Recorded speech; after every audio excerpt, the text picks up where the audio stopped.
माननीय अध्यक्ष जे.पी. नड्डा भारतीय जनता पार्टीचे केंद्रीय अध्यक्ष आहेत, त्यांची मी भेट घेतली आणि भारतीय जनता पार्टीमध्ये प्रवेश करायची इच्छा व्यक्त केली.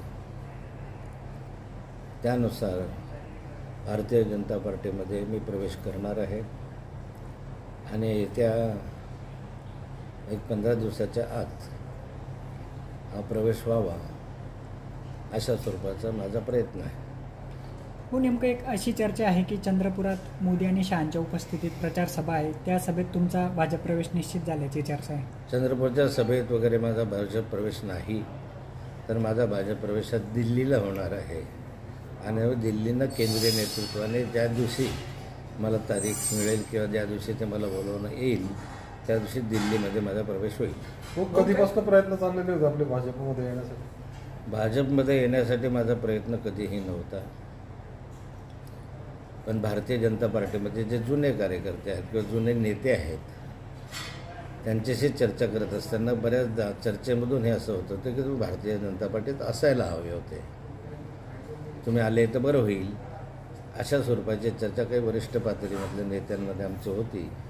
आणि हे काही आजचं नव्हतं, फार 4-6 महिन्यापासूनच अशा स्वरूपाची इच्छा त्यांनी व्यक्त केली होती आणि त्या दृष्टिकोनातून माझी राजकीय परिस्थिती पाहिल्याशिवाय मी निर्णय घेऊ शकत नाही असंही त्यांना मी विनंती केली होती आणि आता त्यानुसार मी निर्णय घेतलेला आहे. नाराज असल्यामुळे भाजपमध्ये राष्ट्रवादी केलेला होता. कुठलीही अटी नाही, शर्त नाही, काहीही नाही. पण राष्ट्रवादी काँग्रेसमध्ये तुम्हाला आमदारकी मिळाली होती, त्यानंतर असं काय झालं की नेमकं तुम्ही 2-2.5 वर्षात तुम्ही परत भाजपात स्वगृही परतण्याचा निर्णय घेतला? माझा निर्णय आहे तो. आता मला असं वाटलं की माझ्या स्वगृही मी गेलो पाहिजे, त्यामुळे मी स्वगृही परत येतो आहे. नाराजी दूर झाली का तुमची भाजपच्या संदर्भामध्ये जी काही नाराजी होती आपली? हे बघा, भारतीय जनता पार्टी हे माझं घर आहे. या घराच्या पायाभरणीपासून तर पूर्ण होईपर्यंत मी याच्यामध्ये काही ना काही प्रकारचं योगदान दिलेलं आहे आणि त्यामुळे घरामध्ये मी राहतच होतो. 40-42 वर्ष 45 वर्ष मी या घरात राहत होतो. पण काही कारणासाठी नाराजीमुळे मी ह्याच्यातनं बाहेर पडलो आणि आता ती नाराजी कमी झालेली आहे म्हणून माझ्या घरामध्येच मी परत येतो आहे. त्याबद्दल काही नवीन काही नाही ना. पण भाऊ, असं म्हटलं होतं की संकटकाळीन तुम्हाला शरद पवारांनी हात दिला आणि आज जेव्हा त्या पार्टीवर संकट किंवा शरद पवार थोडे संकटामध्ये आणि तुम्ही हात सोडून चालले आहेत, त्याबद्दल काय म्हणाल? संकट काळात त्यांनी मला हात दिला ही खरी आहे, मी त्यांचा ऋणी आहे.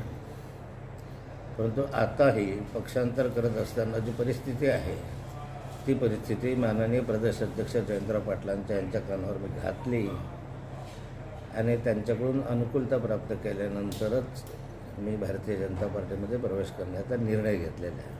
चला, तुमची आमदारकी जाऊ शकतो या निर्णयामुळे, तुमची आमदारकी जाऊ शकते. फडणवीस आणि गिरीश महाजनची काही चर्चा झाली का आपली? म्हणजे इथले पण चला आता उद्यासाठी काही ठेवा. हो, कोण कोण जाणार आहे उद्यासाठी ठेवा. सोनिया ताई पण आहे का सोबत? सगळं उद्यासाठी.